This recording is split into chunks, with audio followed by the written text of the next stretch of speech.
Alright, so Unit 5, Lesson 3 is getting underway. I know we talked yesterday about roots plus endings, and we talked about those double letter spellings. Let's go ahead and review the different spellings we know for certain sounds. So we have here the sounds. Remember, these are speech bubbles showing the sounds. We have the sounds ooh,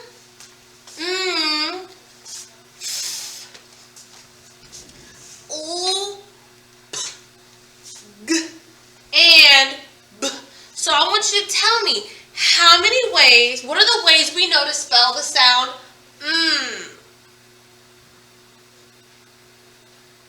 Correct. M like mad and MM like swimming. Good. All right, what ways do we know to spell the sound What ways do you know to spell the sound Correct. In like nut and in like running. There's one more, but we have not learned it yet, and I don't want to confuse you. I think that's Unit 6. If it's not Unit 6, then it's second grade. All right, the next sound is, what ways do we know to spell the sound?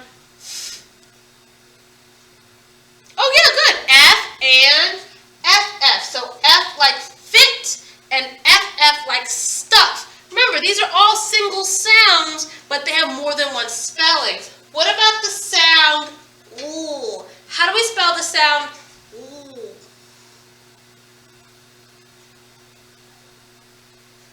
Okay, I heard one of them. What's the other one?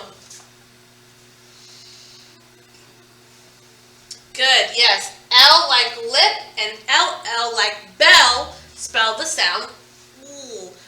Do you notice a pattern here? You do? Good. What spellings do we know for the sound? So spell the sound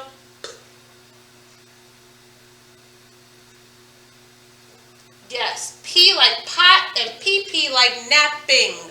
Napping. What about the sound G? How do we know to spell the sound G? Ooh, yep. G like gift and GG like egg. We know that these are ways to spell the sound G. So G, gift, G. GG, egg, G. And the last one, this sound is B. And we can spell it how?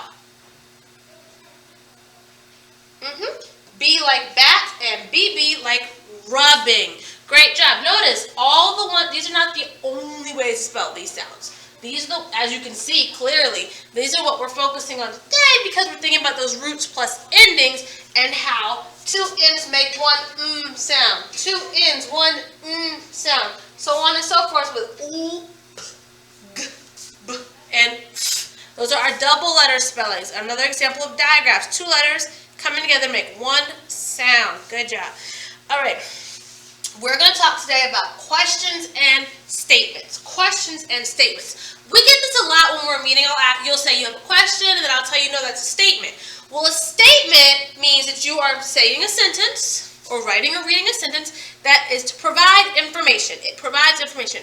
A question requires a response. You want to know something. You're trying to figure something out. So like if I say, he got a big dog, am I telling you a statement or am I asking you a question? I'm telling you a statement. Good. Did he get a big dog? Now, if your first instinct there is to say yes or no, that's a pretty good indication that it's a question because it requires a response. So, did he get a big dog is a question, meaning that it's going to end in a question mark. We have different ending punctuations to communicate to our readers, us the reader or us as writers for someone else reading it, to know what we're talking about. So let's go through some examples. You're going to tell me if it's a statement or a question and what does it end with. Abraham likes to go swimming. Heart stop period. Thank you. That is a statement. Heart stop period. That's a statement. Good job. All right. Does your grandma like flowers? See, look, I heard some of you saying yes and no. That means this is a question, meaning it ends in a question mark. Questionable. All right. Have you ever played checkers? Oh, you have? Really? Was it fun? Oh, look, you see that right there? What I said required response. Therefore, I asked you a question. Have you ever played checkers? Is a question, which means it ends in a question mark. Good. All right, how about this one? We like to play games with our friends. Question or statement?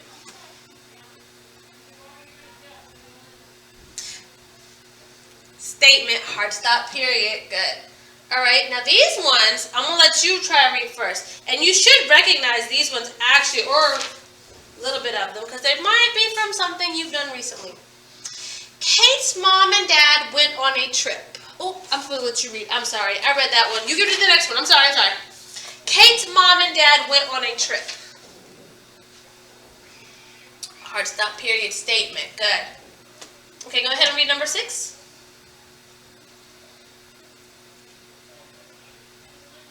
All right, so I hear some of you telling me out west with her nan, which means you're providing me an answer. So this must be a question, meaning it ends in a question mark. Good. All right, number 7. What does that say?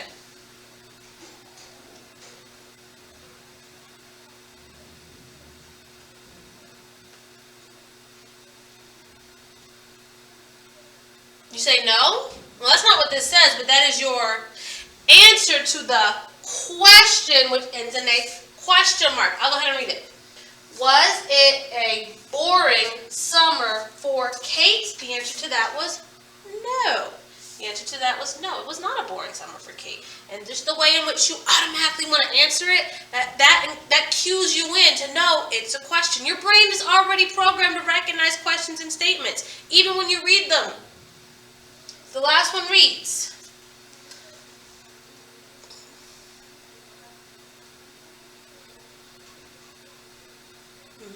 Kate had a lot of fun. Hard stop, period. Good job. All right, guys, so yes, so questions end in question marks, and questions require answers. Questions should be answered, whereas statements are sentences that provide information. Could be good, could be bad, could be an opinion, but there's nothing for you to do with it. It's like, okay, sure.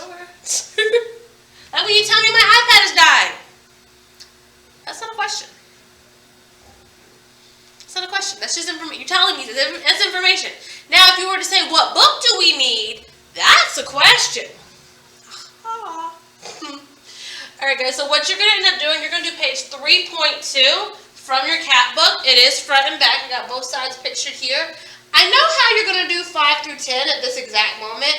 I'm not quite sure how you're going to show me 1 through 4, but trust me, at this point in time when you're seeing this, it's over there. I've already figured it out. So don't worry about that part. But you're also going to do, so we talked about our spelling words on page 1.1, and we only have 1 week, which means we're not spreading out our spelling practice. No. You're going to do your word search, looking for all 8 words. I've already found the word horn for you. So the same way I circled the word horn, you're going to circle the word horn, as well as porch, short, park, barns, more than 1, heard, verb, and said. But today, in this same Nearpod that this lives, you're also going to draw pictures for each word. Now, does your picture need to be extra fancy like this? No. Did I even draw that? No. It's just an example for you to see. And in this instance, my beautiful drawing that I borrowed is that of a porch. So drawing basically the front step of a house would be drawing a porch. But if I'm drawing pictures for my spelling words, is this complete? No, it's beautiful, but it's wrong because I didn't write the word. You have to have a picture and the word. You're also doing your word search today. So you have your word search and your pictures today. Because remember, we only have these words here for 1 week. Your spelling test for this is on Friday. It's not a 2-week situation anymore. It's Unit 5. We leveled up. We on level 5 now. This is level 5 of 1st grade. Which means we only get 1 week for our spelling words. But it's okay. If you need help, of course, you know, guys, let me know. That is everything for it. So if you have any questions, send them to me either in the chat or on Canvas, or get at me when we're meeting. But either way, guys, this is all I have for you. I'll see you guys later. And until then, bye.